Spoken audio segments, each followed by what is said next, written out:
नमस्कार साथियों, आज हम पढ़ेंगे काव्य दोष के दूसरे भेद के बारे में। आपका श्रुति कटुत्व। तो श्रुति कटुत्व शब्द में क्या है? एक तो आपका श्रुति और दूसरा वर्ड है इसमें आपका कटुत्व। श्रुति शब्द है, इसका अर्थ होता है सुनने से, सुनना, और कटुत्व का अर्थ होता है आपका कड़वा। श्रुति का अर्थ कान से ले सकते हैं, सुनना यानी कटुत्व यानी आपका कड़वा। तो श्रुति कटुत्व काव्य दोष कहां होता है कि काव्य के अंदर जब हम ऐसे शब्दों का प्रयोग करते हैं जो आपको सुनने में क्या लगते हैं? कड़वे लगते हैं, कठोर लगते हैं। यानी ऐसे शब्द जो आपको सुनने में क्या लगते हैं? कठोर लगते हैं। या इनको हम कह सकते हैं काव्य रचना में कर्ण कटु शब्दों का प्रयोग किया जाता है। कर्ण कटु का मतलब होता है कर्ण यानी कान, कटु यानी कड़वे। तो कर्ण कटु का मतलब होता है कान को सुनने में जो शब्द आपको क्या लगे?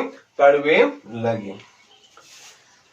और ध्यान रखना, श्रुति कटुत्व दोष में जो आपके रस है, रस के आस्वादन में बाधा उत्पन्न होती है।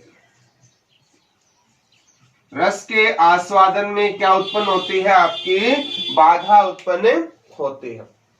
जैसे आप कोई रस पढ़ रहे हो, श्रृंगार है, करुण है, शांत है, वात्सल्य है, भक्ति है। जैसे श्रृंगार, करुण, शांत, भक्ति या आपका वात्सल्य रस। अगर इन रसों के अंदर कर्ण कटु या परुष जो वर्ण है उनका आगमन हो जाता है तो रस प्राप्ति में हमें बाधा उत्पन्न होती है। किस शब्दावली का प्रयोग होता है? परुष वर्ण। परुष वर्ण मान लो, या आपके मूर्धन्य वर्ण, या आपके संयुक्त वर्ण। परुष वर्ण है, मूर्धन्य वर्ण है, या आपके संयुक्त वर्णों का जब प्रयोग होता है तब आपका काव्य दोष कौन सा होता है? श्रुति कटुत्व। परुष वर्ण में कौन कौन से वर्ग आते हैं? जैसे मान लो आपका ट वर्ग है, तय वर्ग मान सकते हो, या आपका स वर्ग है। ट वर्ग है और जो स वर्ग है मूलतः ट और स वर्ग, ट, ठ, ड, श, ये किस में आते हैं? परुष वर्ण में। मूर्धन्य व्यंजन आप पढ़ते हो, इचु ऐसा नाम तालु, ई है, च वर्ग है, यस है। और संयुक्त वर्ण जैसे आपका अक्षय, त्र, जय, जज, है ना, दै, धै, धै, कोई आपका क्या हो? संयुक्त वर्ण हो। तो श्रुति कटुत्व में परुष वर्ण है, मूर्धन्य वर्ण है और आपके संयुक्त वर्णों का क्या होता है? प्रयोग होता है। श्रृंगार, करुण, शांत, भक्ति, वात्सल्य रसों के अंदर जब इस प्रकार की शब्दावली का प्रयोग होता है तो जिस रस की हमें प्राप्ति हो रही है उस रस में क्या होती है? बाधा उत्पन्न होती है।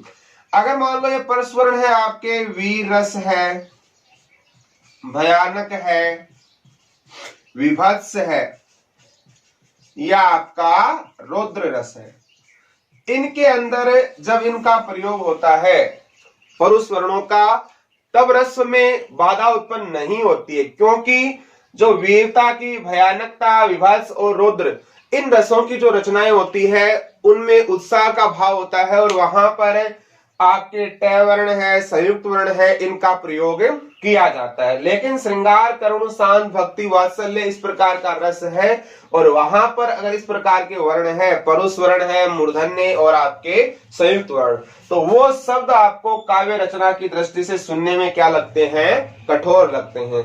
तो वो किस में आएंगे? आपके श्रुति कटुत्व में। श्रुति कटुत्व का दूसरा नाम क्या है आपका? दुश्रवत्व। दु यानी बुरा, श्रवण यानी सुनना। दुश्रवत्व यानी सुनने में क्या लगते हैं? बुरे लगते हैं या आपके कठोर लगते हैं। जैसे मान लो आपकी बात करते हैं, पहला दोहा है, कवि के कठिनतम कर्म की करते नहीं हम धृष्टता, पर क्यों न विषयोत्कृष्टता करती विचारोत्कृष्टता। अब इस पंक्ति में आपका कौन सा शब्द है जहां आपको इनमें से कोई वर्ण मिलता है? परुष संयुक्त वर्ण। देखो यहां पर, देखो परुष ट वर्ग में कौन सा है? ट। दृष्टा क्या आ रहा है? ट। यहां आपका क्या है? संयुक्त वर्ण है। दृष्टा शब्द है, उसका मतलब हम ले सकते हैं निर्लज्जता से। दृष्टा का अर्थ क्या ले सकते हैं? निर्लज्जता से, उद्दंडता से लिया जा सकता है कि कवि के कार्यों की हम कभी क्या नहीं करते हैं? अपमान नहीं करते हैं, निर्लजता नहीं दिखाते हैं उनके प्रति। लेकिन कवि का भी क्या होना चाहिए? उद्देश्य क्या होना चाहिए? विषयोत्कृष्टता और विचारोत्कृष्टता। इसमें देखो क्री संयुक्त वर्ण है, सेट है संयुक्त वर्ण है। विचारोत्कृष्टता किससे बनता है? विचार प्लस उत्कृष्टता। विचार प्लस उत्कृष्टता।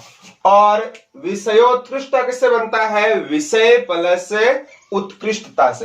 तो काव्य की जो काव्य रचना होती है उसमें विषय और विचारों की क्या होनी चाहिए? उत्कृष्टता होनी चाहिए। तो इन पंक्तियों में तय, तय के नीचे री संयुक्त, से आधा ट क्या है आपका? संयुक्त। तो संयुक्त वर्ण जहां हो, से आपका क्या है? कौन सा वर्ण है? परुष वर्ण।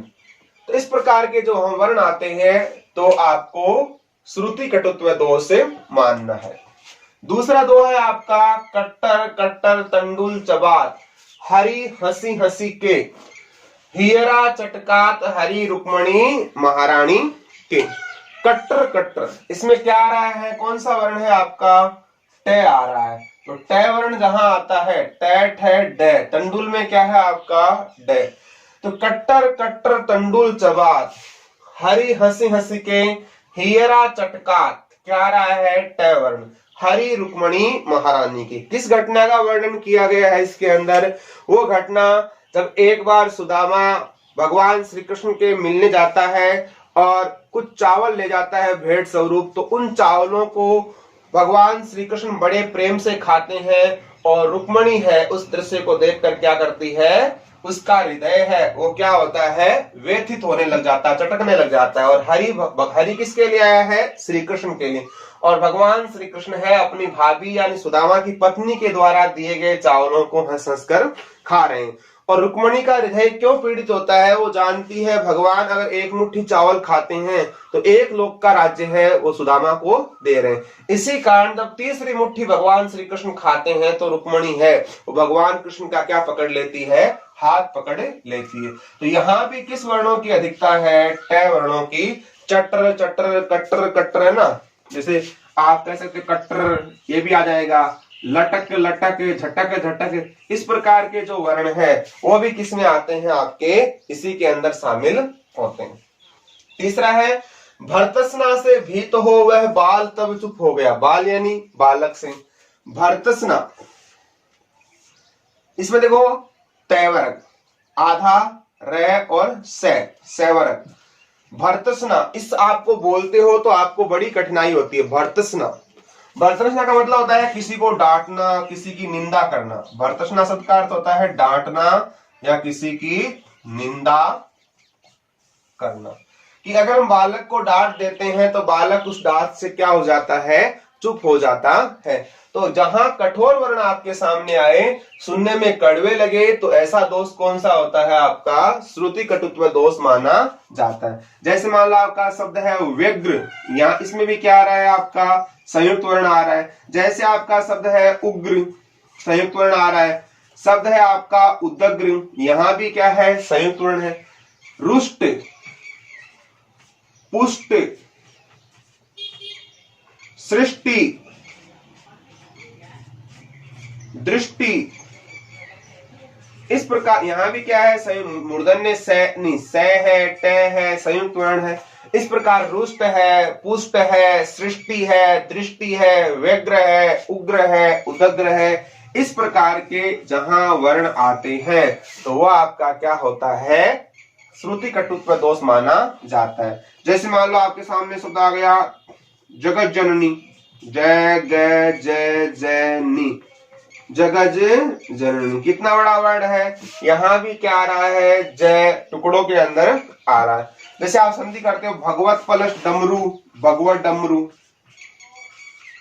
भगवत डमरू, तो इसमें भी क्या आ रहा है बताओ, ट ठ ड परिवार का वर्ण आ रहा है आपका। जैसे मान लो कोई शब्द आ गया ड और ध, आपने लिखा उद्घृत, क्या लिखा, उत प्लस हृत से क्या बनता है आपका उद्घृत। तो यहाँ भी क्या है, द ध रि संयुक्त रूप से आपके वर्ण आ रहे। तो ऐसे वर्ण जो आपके संयुक्त रूप से आए या इस वर्ग में आए तो किस में आता है आपका श्रुति कटुत्व। जैसे मान लो आपके सामने शब्द आ गया शीतल छाया, शीतल छाया, शब्द आ गया पृच्छा, तो ये वर्ण भी किसमें आते हैं आपके संयुक्त वर्ण में। शीतल छाया, शीतल प्लस छाया व्यंजन संधि, पृच्छा री, है ना, आधा चय। इस प्रकार के जो वर्ण है वो किसमें माने जाते हैं आपका श्रुति कटुत्व में। इसका स्क्रीनशॉट लीजिए आप। आगे हम पढ़ेंगे आपका ग्राम्यत्व दोष। ग्राम्यत्व दोष सामान्यतः जो रचना होती है उसमें किस प्रकार की शब्दावली आती है। अगर हम बात करें सामान्य रचना में तो सामान्यतः कैसी रचना होती है आपकी, साहित्यिक शब्दावली होती है। सामान्यतः रचना में कैसी शब्दावली का प्रयोग किया जाता है, आपका साहित्यिक शब्दावली का प्रयोग किया जाता है। जब किसी साहित्यिक शब्दावली के स्थान पर, साहित्यिक शब्दावली के स्थान पर हम ग्रामीण भाषा के शब्दों का प्रयोग करते हैं। ग्रामीण भाषा कह दो, चाहे ठेठ भाषा कह दो या गंवारू, ग्रामीण भाषा, ठेठ भाषा या गंवारू सब भाषा के शब्दों का क्या करते हैं, प्रयोग करते हैं। जैसे हम सब पढ़ते हैं तत्सम, तद्भव, देशज और विदेशी, तो कौन से शब्दों का प्रयोग करते हैं, हमें देशज शब्दों का प्रयोग किया जाता है। देशज शब्दों का प्रयोग किया जाता है। तो जब सामान्यतः किसी रचना में साहित्यिक शब्दावली का प्रयोग होता है उसके स्थान पर हम ग्रामीण भाषा, गंवारू भाषा, ठेठ भाषा या देशज शब्दों का क्या करते हैं, प्रयोग करते हैं। तो किस में आते हैं, आपके ग्रामत्व दोष के अंदर आते हैं। जैसे एक दो आपने बचपन से खूब पढ़ रखा है, मूंड मुंडाए हरी मिले, मूंड मुंडाए हरी मिले तो हर कोई ले मुंडाए, तो हर कोई ले मुंडाए, बार बार के मूंडते, बार बार के मूंडते भेड़ न बैकुंठ जाए, भेड़ न बैकुंठ जाए। मूंड, जैसे एक और भी ले सकते हैं, मूंड पे सोहत, मूंड पर सोहत है, मूंड पर सोहत है। अब मूंड, मूंड पर सोहत है, मूंड मुंडाए हरी मिले तो हर कोई ले मुंडाए, मूंड मूंड बार बार के मूंडते भेड़ ने बैकुंठ जाए। ये कबीरदास जी ने जो रूढ़िवादी परंपरा है उन पर कहा है कि मूंड का मतलब होता है टकला होना, है बाल कटवाना, कि बाल कटवाने से या टकला होने से अगर भगवान की प्राप्ति होती है तो हर कोई क्या कर लेता है, मूंड को मुंडवा लेता है। बार बार के मूंढते। अगर भेड़ होती है उसकी ऊन तो साल में 2 बार मूंढते हैं उसको। कितनी बार मूंढते हैं? कम से कम 2 बार। तो भेड़ तो क्या कहाँ चल जानी चाहिए आपकी? वैकुंठ धाम में या स्वर्ग लोक में उसका स्थान क्या होना चाहिए? स्थान निर्धारित होना चाहिए। तो मूंढ शब्द देखो, हम जानते हैं हेड इंग्लिश वर्ड है, सिर भी जानते हैं, शीश भी जानते हैं, लेकिन मूंढ शब्द है ये आपका ग्रामीण शब्द है, देशज शब्द है। तो हमने पंक्ति में किस शब्द का प्रयोग किया है? देशज शब्द का। देशज शब्दावली देश प्लस जय, देश प्लस जय। किसी क्षेत्र विशेष में या अंचल विशेष में जिन शब्दों का प्रयोग किया जाता है वो शब्द होते हैं आपके देशज। इन शब्दों का बड़े पैमाने में प्रयोग नहीं होता है। कुछ क्षेत्र विशेष के लोग हैं वही इन शब्दों के बारे में क्या रखते हैं? जानकारी रखते हैं। तो जिन शब्दों का बड़े पैमाने पर प्रयोग नहीं होता है, जिनसे लोग परिचित नहीं होते हैं, कुछ सीमित क्षेत्र के लोग ही परिचित होते हैं, तो ऐसी शब्दावली क्या होती है? देशज होती है। जैसे मान लो आपका राजस्थान है ना, तो राजस्थान के अंदर अलग अलग क्षेत्र हैं। जैसे मान लो ये आपका शेखावाटी क्षेत्र है, तो शेखावाटी क्षेत्र में कौन सी बोली होती है आपकी? शेखावाटी बोली होती है, ठीक है ना। जैसे उदयपुर क्षेत्र में कौन सी बोली बोली जाती है आपकी? मेवाड़ी। जैसे आपका जोधपुर क्षेत्र है वहां कौन सी बोली बोलते हैं आपकी? मारवाड़ी, है ना। अलवर क्षेत्र है, अलवर भरतपुर, यहाँ कौन सी होती है आपकी? मेवाती। तो अलग अलग क्षेत्र के अलग अलग बोलियां होती है और वहां के प्रचलित लोग हैं वही उन शब्दों से क्या होते हैं? परिचित होते हैं। जब हम उन शब्दों का प्रयोग किसी अन्य स्थान पर करते हैं तो वहां के जो लोग हैं उनको समझते नहीं हैं। तो मूंढ है, मूंढ किसको बोलते हैं? सिर को। तो सिर जानते हैं, हेड जानते हैं, लेकिन मूंढ शब्द से सभी परिचित नहीं होते। जैसे आप कहते हो नारी है, स्त्री है। नारी और स्त्री सब जानते हैं, लेकिन आपने कहते हैं लुगाई। अब लुगाई शब्द है, क्या इससे सभी लोग परिचित है? क्या नहीं है। जैसे मान लो बिंदी है ना, इसको आप बिंदु कहते हो। बिंदु आप सब जानते हो कि बिंदु है, लेकिन आपने इसको कह दिया टिमकली। ये क्या है? टिमकली। अब अगर टिमकली कौन जानता है कि टिमकली बिंदु को कहते हैं? नहीं जानते। जैसे मान लो आपका प्लास्टिक है, प्लास्टिक को सभी लोग जानते हैं। अगर आपने प्लास्टिक के स्थान पर कह दिया कचकड़ो, क्या कह दिया? कचकड़ो। अब कचकड़ो शब्द है ये कैसा है? आपका ग्रामीण भाषा का शब्द है। जैसे मान लो आप कहते हैं एरे, एरे ब्रज नंदन, एरे ब्रज नंदन, तेरे मुख की चकोर हूं मैं, तेरे मुख की चकोर हूं मैं। एरे ब्रज नंदन तेरे मुख की चकोर हूं मैं। ब्रज नंदन कौन है आपका? कृष्ण। एरे, आप किसी को, हम गांव में क्या कहते हैं? किसी को बुलाते हैं तो सामान्य तो कहते हैं ना आना, तो आना तो लोग समझते हैं कि आओ, लेकिन आपने कहा एरे, तो एरे शब्द है उसके बारे में लोग जानते नहीं है, ग्रामीण भाषा का शब्द है। तो ये क्या है आपका? एरे ब्रज नंदन तेरे मुख की चकोर हूं मैं। तो ये कैसा है आपका? देशज शब्द है। जैसे मान लो आप पड़े झटोले पर, पड़े झटोले पर नींद न आई रात,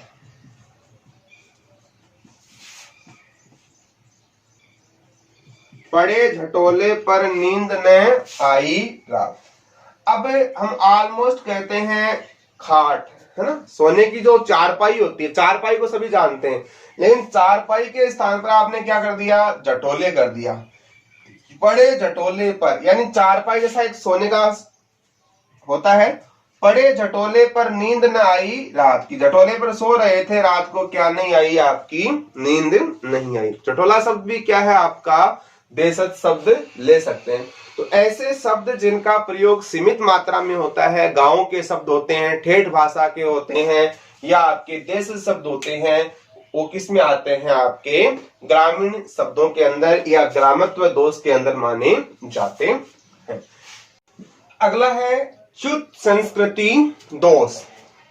जब वाक्य रचना में कोई शब्द किसके विरुद्ध आए, व्याकरण के नियमों के विरुद्ध, जब हम शब्दावली का प्रयोग करते हैं, क्योंकि व्याकरण का कार्य क्या होता है, किसी भाषा को शुद्ध पढ़ना, शुद्ध लिखना और शुद्ध बोलना। जब हम किसी रचना में व्याकरण के नियमों का उचित प्रयोग नहीं करते हैं, जिससे भाषा के संस्कार है वो गिर जाते हैं, यानी गिरने का मतलब होता है च्युत होना, च्युत का मतलब होता है गिर जाना। जब भाषा अपने संस्कारों से गिर जाती है, भाषा के जो मूल इकाइयां होती है उनमें किसी प्रकार का दोष आ जाता है, तो ऐसा दोष माना जाता है आपका च्युत संस्कृति को। ध्यान रखना, जब कोई बात व्याकरण के नियमों के विरुद्ध कही जाए या फिर जहां भाषा के संस्कार बाधित हो, वहां च्युत संस्कृति दोष होता है। जैसे पहला वाक्य है, कुमुदनी खिल गया बाल रवि को देख। कुमुदनी जल में रहने वाला एक पौधा होता है कुमुदनी, और इसमें मूल शब्द है आपका कुमुद, और कुमुद में ई लगाने से क्या बनता है, कौमुदी, और कुमुद में इनी लगाने से क्या बनता है, कुमुदनी। कुमुदनी जो शब्द है वो पुल्लिंग है या स्त्रीलिंग है, पुल्लिंग है या स्त्रीलिंग, तो ध्यान रखना कुमुदनी शब्द है वो आपका क्या है, स्त्रीलिंग। और हमने क्या लिख दिया, गया, गया क्या है, पुल्लिंग। अगर ये स्त्रीलिंग है तो ये भी क्या होगा, स्त्रीलिंग। तो कुमुदनी खिल गया ये गलत है, ये क्या होगा, गई होगा। आप कभी ऐसे कह सकते हो कि सीता जाता है, सीता जाती है, मतलब जैसा कर्ता कर्म होता है उन्हीं के अनुसार हम क्रियाओं का क्या करते हैं, निर्धारण करते हैं। तो हमने यहाँ पर गया शब्द है वो व्याकरण के नियमों का क्या नहीं किया है, पालन नहीं किया। तो सही शब्द क्या होगा, कुमुदनी खिल गई बाल रवि को देख। बाल यानी उगते, रवि यानी सूर्य। जो कुमुद का पौधा होता है कुमुदनी, वो उगते हुए सूर्य को देखकर क्या होता है, खिल गई होता है। तत्व वचन जब सीता बोला, तत्व वचन जब सीता बोला, तो यहाँ पर या तो हम कोई वाक्य लेते हैं सीता बोलती है, ऐसे ले सकते हैं, या फिर बनेगा सीता ने बोला। यहाँ पर आपने उचित कारक का क्या नहीं किया है, प्रयोग नहीं किया। या सीता अपनी सहेलियों से बोलती है, बोली भी कर सकते हो आप, सीता ने बोला, इस प्रकार। फूलों की लावण्यता देती है परमानंद। बताओ लावण्यता शब्द है ये सही है या गलत है, गलत है। जब हमने शब्द शुद्धिकरण पढ़ा था तो क्या कहा था कि यह और ता इन दोनों प्रत्ययों का एक साथ प्रयोग नहीं कर। जैसे आपका शब्द है लवण, लवण में क्या लगा सकते हो, ता लगा सकते हो, लवणता। या लवण में यह लगाते हो तो क्या बन जाएगा आपका लावण्य। जैसे आपने लिख दिया सौंदर्यता। अब बताओ सौंदर्यता जो शब्द है वो सही है या गलत है, गलत है, क्योंकि मूल शब्द इसमें क्या है आपका सुंदर। सुंदर में क्या लगा सकते हो, ता, या फिर क्या बना सकते हो, सुंदर में यह लगाकर सौंदर्य। सुंदर्य और सुंदरता दोनों क्या है, सही। तो लावण्यता शब्द गलत है। फूलों की लवणता लिख सकते हो या फिर लिख सकते हो आप लावण्य। तो ये शब्द भी क्या है आपका गलत है। तो गलत शब्दों का जहां प्रयोग करते हैं व्याकरण के नियमों के अनुसार, तो कौन सा दोष होता है, चूस। राजे विराजे मरुभूमि में। अब बताओ राजे विराजे, मरुभूमि में राजे, राजे शब्द है वो गलत है, क्योंकि क्या होता है, राजा। सही शब्द क्या होता है आपका, राजा होता है। तो अगर हम व्याकरण के नियमों के अनुसार शब्दों का प्रयोग नहीं करते हैं तो कौन सा दोष होता है आपका, च्युत संस्कृति। जैसे मान लो आपका एक सेंटेंस है, हाथी चिंघाड़ते हैं या हिन हिनाते हैं। वाक्य आ गया हाथी हिन हिना रहे हैं, तो हाथी हिन हिनाते नहीं है बल्कि क्या होते हैं, हाथी चिंघाड़ते हैं। तो अगर हम घोड़े क्या करते हैं, हिन हिनाते हैं, घोड़े के स्थान पर लिख दिया घोड़े चिंघाड़ते हैं, तो वो भी क्या हो जाएगा आपका गलत। जैसे आपने सेंटेंस लिख दिया घोड़े पर, जैसे जो घोड़ा होता है, घोड़े पर क्या बांधते हैं? काठी बांधते हैं। और हाथी पर क्या रखते हैं? होदा रखते हैं। अगर लिख दिया हाथी पर काठी रख दो, तो ये वाक्य सही है या गलत है? गलत है, क्योंकि हाथी होता है उस पर क्या रखा जाता है? होदा, जिस पर महावर बैठता है। हाथी पर होदा, और घोड़े पर क्या रखते हैं? आपका काठी रखते हैं। तो आज हमने पढ़े हैं आपके काव्य दोष में कौन कौन से? श्रुति कटुत्व, ग्राम्यत्व और आपका चूत संस्कृति। आगे हम पढ़ेंगे अकर्मत्व, दुष्कर्मत्व, इन दोषों के बारे में। आज के लिए इतना ही। जय हिंद, जय भारत।